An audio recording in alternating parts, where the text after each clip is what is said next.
everyone, and welcome to the 2016 annual Bad Boy Off-Road 300. Quite the name, I must say. At New Hampshire Motor Speedway race review, where I recap what went on before the race, during the race, and after the race, looking ahead to the upcoming race. There's not really going to be a whole lot of talk about the race today, and I'll explain why. And there's going to be a little more talk on the chase standings and looking at the scenarios for every driver looking at going into Dover, because that's an elimination race. But let me just first get this out of the way. Interesting fact that you didn't know: this is the first time since 2002 that the fall race was not called the Sylvania 300. So that 13-year streak comes to an end. Anyway, so the overall race, not really that interesting race at all. And I will admit, I was bored every now and then. New Hampshire, I mean, I don't think New Hampshire is as bad as some people say it is. It definitely should not have two races. And actually, as I'm sitting here, this thought just came to me that actually New Hampshire has now had two races for 20 years.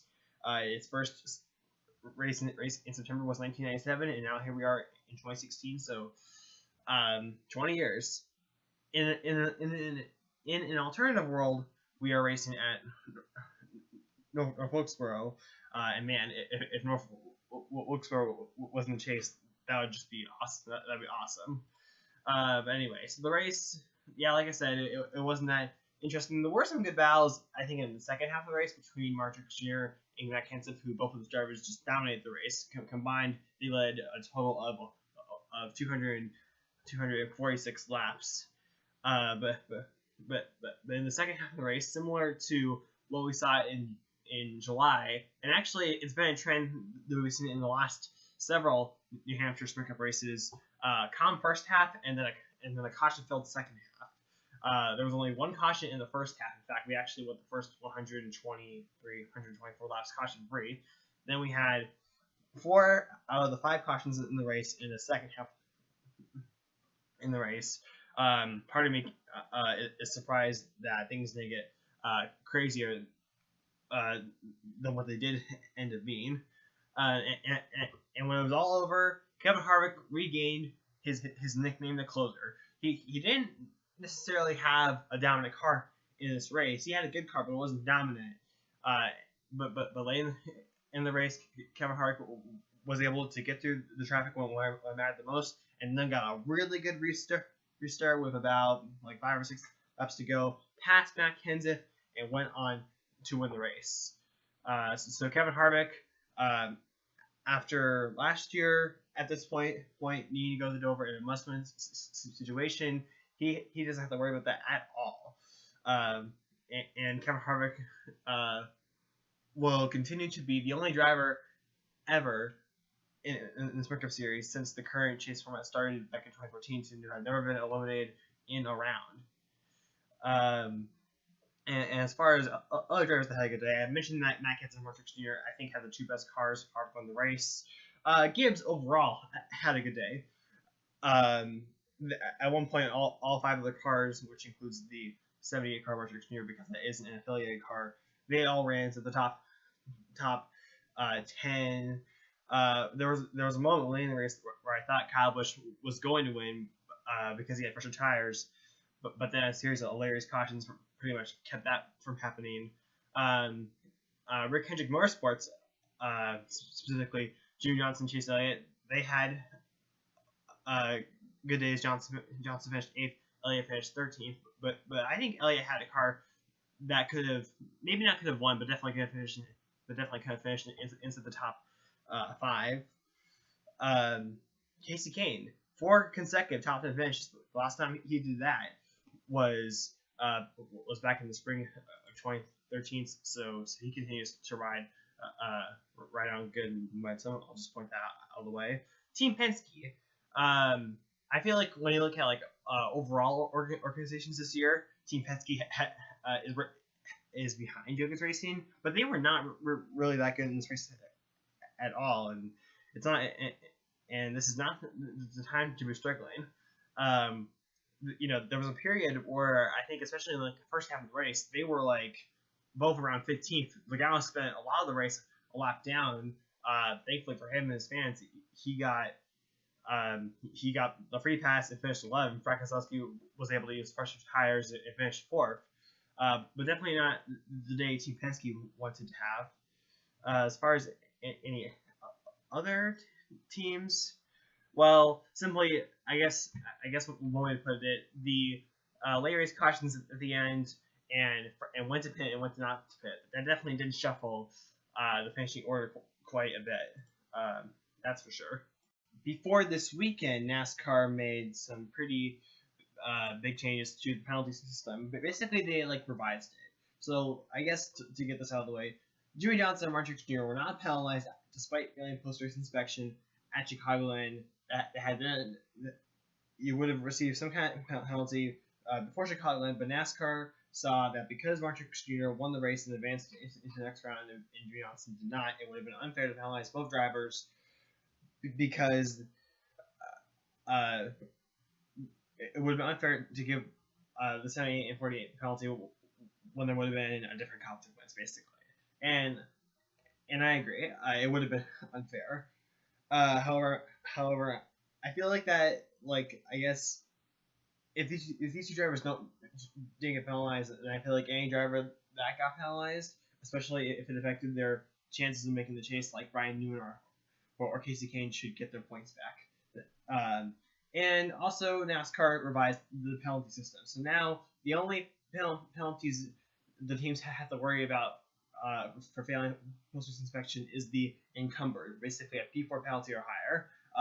P1, P2, P3 penalties don't matter to the chase drivers, or maybe it's everyone. Also, one thing that also NASCAR told everyone, not to like swerve the cars, which has been shown to reset the balance in suspension of the cars. NASCAR told the teams not to do that.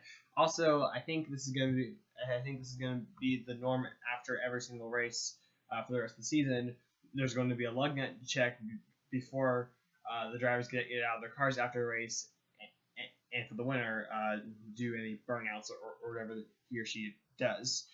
So those were the two big changes. Still not a fan of these constant rule changes, but at least the penalty system is now simplified. It probably will get changed next year, hopefully for the better.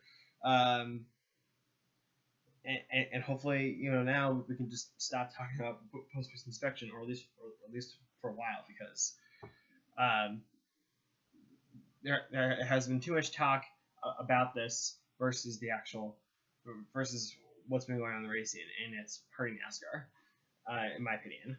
Other than that, not a whole lot happened in the weekend. I mean, Austin Dillon crashed his car in the first practice, went to a backup car. Kyle Larson swept all 3 practice sessions, or maybe not. Actually, he did sweep. Mark Truex Jr. tied his speed in the second practice, so Mark Truex Jr. I guess you could also say that Mark Truex Jr. was the fastest in the second practice as well. Carl Edwards won the pole. Interesting note here. Since moving to Joker's Racing, Carl Edwards has run at New Hampshire Motor Speedway 4 times. 3 out of those 4 times he won the pole. None of the chasers failed post-race inspection or specifically got to that encumbered territory. So the way the standings are right now, that's how it's going to be just before Dover begins. And now let's look ahead to the scenarios every one of these drivers are going to be heading into that race. So Kevin Harvick and Mark Truex Jr., they're the only 2 drivers that really can rest easily because they're already locked into the next round. As far as everyone else, well, looking at the chase standings, Brad Keselowski has a 35-point lead. Kyle Busch has a 33-point lead.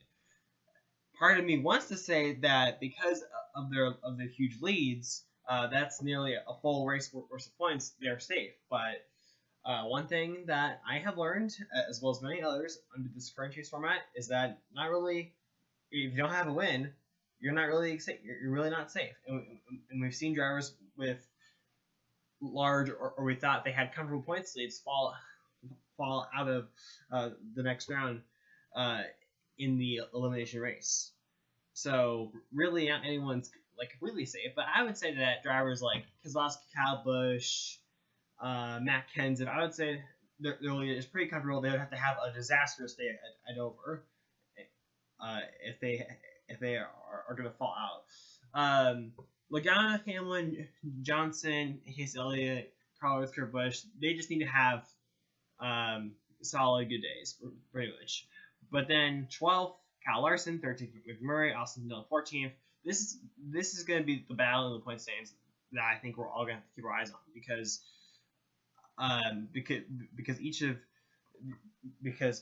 the gap between Kyle Larson and Austin Dillon is just 5 points.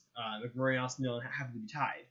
And 5 points, 5 positions, and 5 positions can be gained or lost quickly.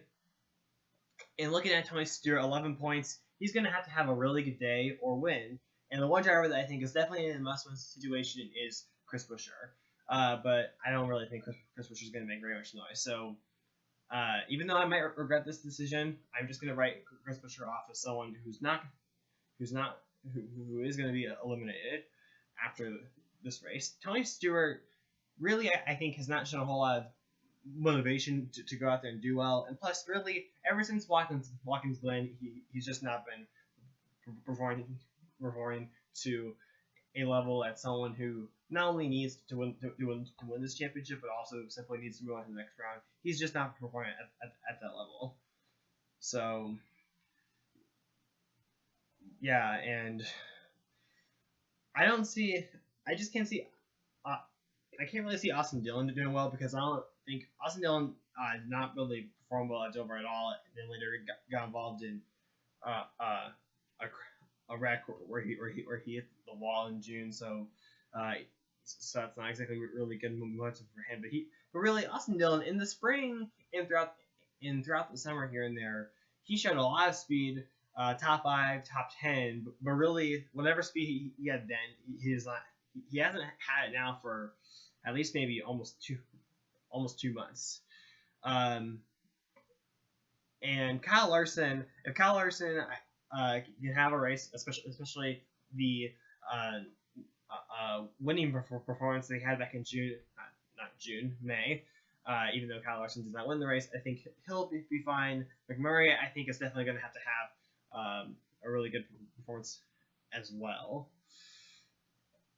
And we saw how last year at Dover, Jimmy Johnson at one of, if not his best racetrack, fall out.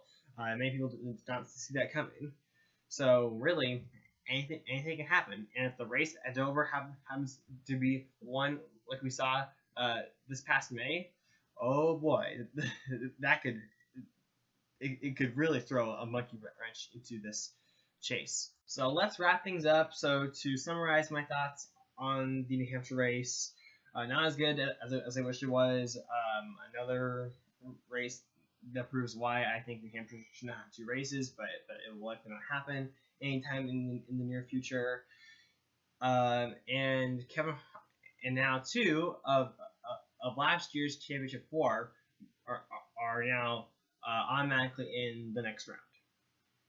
And now looking ahead to Dover, the race back in May, the best race at that track in a long time, and I think thanks to the low downforce package and different tire that they brought there. It was also an attrition-filled race. A lot of cautions, including a huge melee on the restart late in the race. But I don't think the race next Sunday is going to be as attrition-filled because those kinds of attrition-filled wild over races usually happen every few years. When I look at the history of the races there. And as far as who I think is going to do well, I'm actually going to go with Jimmy Johnson. I haven't really picked Jimmy Johnson as a favorite to win, but I think Jimmy Johnson is going to do really well there. Not only is Dover his best track with a total of 10 wins, he's also coming off of some needed momentum. He had a great run at Chicago before the speeding penalty, and in this race he ran to the top 10 throughout the majority of the day. Was into the top 10, top 5 every now and then. So I think Junior Johnson is going to have a good run at Dover, and that is my pick to win. As far as other drivers that might do well there, well, if I think back to the race last May, Matt Gansel won that race. Kyle Larson, Chase Elliott were contenders for the win, especially late. Kevin Harvick dominated parts of that race. Mark Truex Jr. ran well in some parts of that race.